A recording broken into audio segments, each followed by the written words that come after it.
किसी को कौमी सलामती के तस्वुर को नुकसान पहुंचाने की इजाजत नहीं देंगे। वजीर आजम की ज़ेर सदारत कौमी सलामती कमेटी इजलास का एलामिया जारी। इजलास में वफाकी वज़रा, सर्विसेज चीफ्स, इंटेलिजेंस इदारों के सरबराहान की शिरकत। पाकिस्तान को ललकारने वालों को पूरी कुव्वत से जवाब मिलेगा। मुल्की मफादात का जुर्रत, बहादुरी और मुस्तकिल मिजाजी से तहफ़्फ़ुज़ किया जाएगा। पूरी कौम दहशतगर्दी और दहशतगर्दों के खिलाफ मुत्तहिद है। मजीद फैसलों के लिए कौमी सलामती कमेटी का इजलास 2 जनवरी को दोबारा होगा।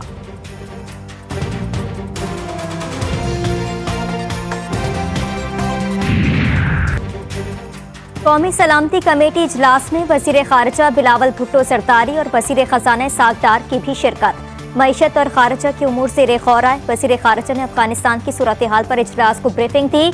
अफगान उबूरी हुकूमत से होने वाले राबतों से आगाह किया। वज़ीर ख़ज़ाना सागदार ने मुल्क की माशी सूरत हाल और चैलेंजेस से आगाह किया। जो पॉलिटिशियंस हैं उनको एक डायरेक्टली या इनडायरेक्टली मैसेज दिया जाएगा कि आप अब सब कुछ छोड़ के मईशत को सही करें अगर आपके बस में है, और अगर आपके बस में नहीं है तो फिर आप मईशत को छोड़ दें, वो आपका सब्जेक्ट नहीं है, फिर वो हमें संभाल लें। साबिक चेयरमैन FBI शब्बर जैदी ने खुद की बारी आने का इंदिया दे दिया। G2E न्यूज के प्रोग्राम न्यूज नाइट में तनी तनिसात में बोले, मईशत की बागडोर इनके हवाले की जाएगी जो इस मुल्क का वाकई दर्द रखते हैं। इस तब्दीली के बाद हुक्मरानों पर वाज़े कहा जाएगा कि आपसे मईशत संभलती है तो ठीक, वरना मईशत का इस बार संभालने का मौका हमें दे। बिल्कुल गुंजाइश नहीं है जी, आइन बड़ा वाज़े है।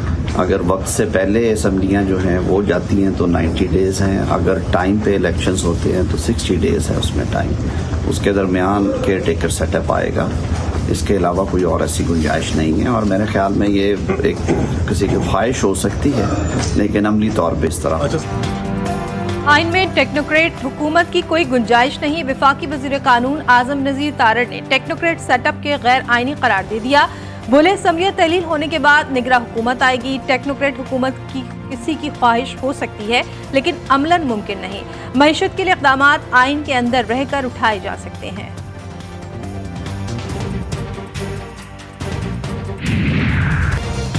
ज़र मुबादला ज़खायर मज़ीद कम होकर $5.8 अरब रह गए। 8 माह में $10 अरब से ज़ायद सागदार PTM जमातें डकार चुकी हैं।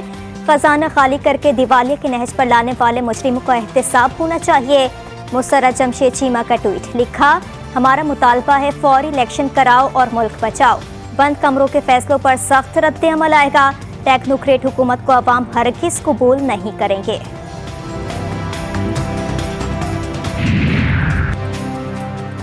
इस्लामाबाद में बल्दियाती इलेक्शन 31 दिसंबर को ही होंगे। इस्लामाबाद हाई कोर्ट ने इलेक्शन कमीशन के फैसले के खिलाफ महफूज फैसला सुना दिया। हाई कोर्ट ने PTI और जमात इस्लामी की दरख्वास्तें मंजूर कर ली। इलेक्शन कमीशन का इंतखाबात मुलतवी करने का फैसला कलअदम करार। इस्लामाबाद हाई कोर्ट के जज अरबाब मोहम्मद ताहिर ने मुख्तसर फैसला सुनाया। मैंने इस मनसब पर अल्लाह ताला ने मुझे बिठाया है।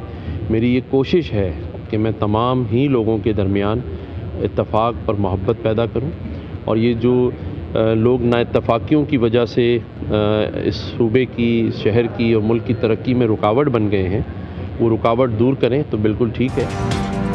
गवर्नर सिंध का लाल शहबाज कलंदर की नगरी का दौरा। मीडिया से गुफ्तगू में कहा, जब से गवर्नर बना हूँ कोशिश है तमाम लोगों के दरमियान इत्तेफाक पैदा करूँ। इंशाअल्लाह जल्द MQM एक हो जाएगी।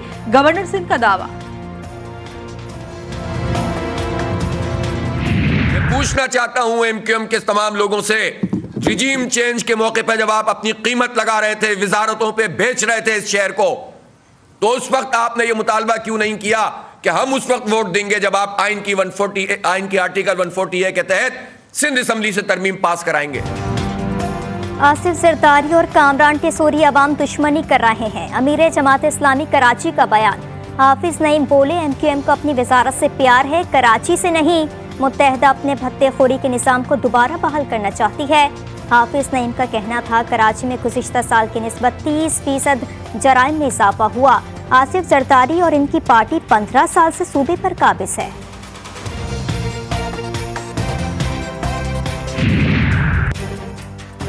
MKM के मुख्तलिफ धड़ों के इत्तेहाद का मकसद कराची में तहरीक इंसाफ को रोकना है। PTI रहनुमा फवाद चौधरी का ट्वीट, कहा कि कराची का शहर रोशनियों का शहर था, सारे गुंडे जमा होकर MKM बना दी गई, अशरों का आग और खून का खेल खेला गया।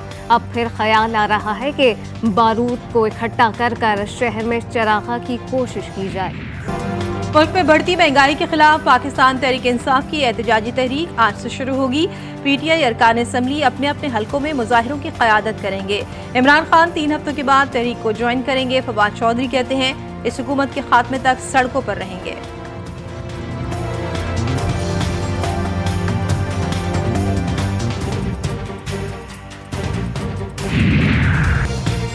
तमाम मंसूबे नाकाम होने के बाद PTI एक बार फिर मुजाहरे करने जा रही है। शेर रहमान की तनकीद, बोली तहरीक इंसाफ मुल्क नहीं चला सकी, लोग अब तहरीक इंसाफ की तर्ज से सियासत से तंग आ चुके हैं। PTI की सियासत का महवर मुल्क और अवाम नहीं, इमरान खान का जाती मफाद है।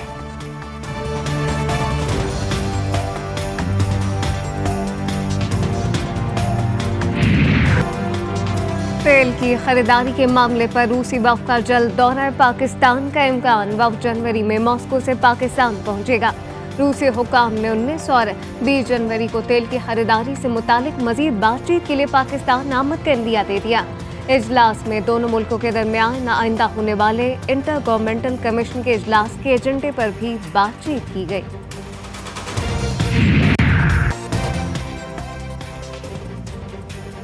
पाकिस्तान बिजनेस काउंसिल ने फौरी तौर पर दरामदी ईंधन का इस्तेमाल कम करने और हफ्ते में 3 रोज घर से काम करने की तजवीज दे दी। बयान में कहा गया कि मुल्क के बड़े शहरों में इतवार को गाड़ियां ना चलाएं, पब्लिक ट्रांसपोर्ट सस्ता करें, छोटे फासले पैदल या साइकिल पर तय करें, कार शेयरिंग से ईंधन का इस्तेमाल कम करें, जहाज की जगह तेज रफ्तार रेल रात में इस्तेमाल करें।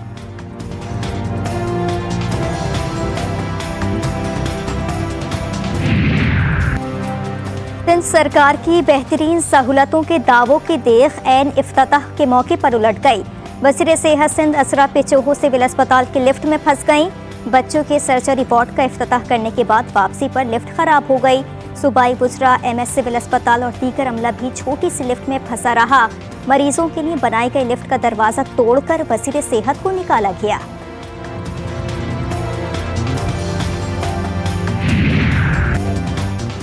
ज़ैनब अलर्ट बिल असेंबली से पास हो गया। नाकसूर पुलिस ज़ैनब अलर्ट ऐप को सिस्टम में ला सकी, ना ही ज़ैनब ज़्यादती केस के बाद भी बच्चियों से जिनसी ज़्यादती के वाक़यात कम हो सके।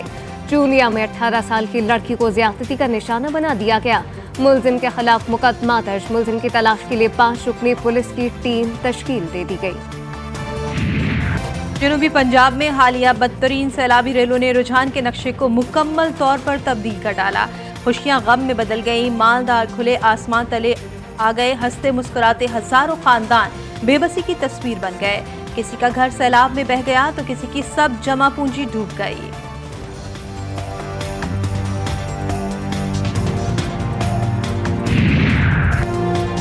कश्मीरी रहनुमा सैयद अली शाह गिलानी का श्रीनगर में घर भारतीय सरकार ने सील कर दिया। श्रीनगर, बडगाम, कोलगाम और पुलवामा समेत रियासत के मुताबिक मकामात पर मुसलमानों के घर निशाने पर भारत के मुसलमानों की आवाज़ दबाने के लिए कश्मीरी रहनुमाओं की जायदादों पर कब्जे जारी। कश्मीर से मुसलमानों की शनाख्त मिटाने के लिए मोदी सरकार के जालिमाना इक़दाम।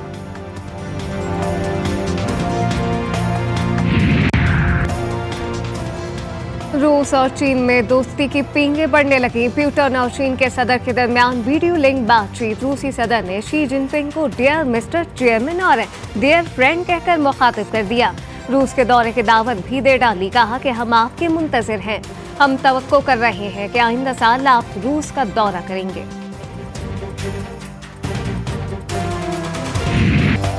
मरी में बारिश और बर्फबारी से हर तरफ सफेदी छा गए। स्वात, स्कर्दू, गिलगित, वादिया नीलम, कालाम, मालम जब्बा, दीर, पाराचनार और वादिया तीरा में पहाड़ों ने सफेद चादर ओढ़ ली। बर्फबारी का सिलसिला वक्फे वक्फे से जारी। गलियात का दर्जा हरारत -3 डिग्री सेंटीग्रेड रिकॉर्ड। लाहौर और पेशावर में बूंदाबांदी ने ठंड की शिद्दत बढ़ा दी। कराची में भी हवाओं का राज। PDMA ने बलूचिस्तान में बारिश और बर्फबारी की सूरत हाल के पेश नजर अलर्ट जारी कर दिया।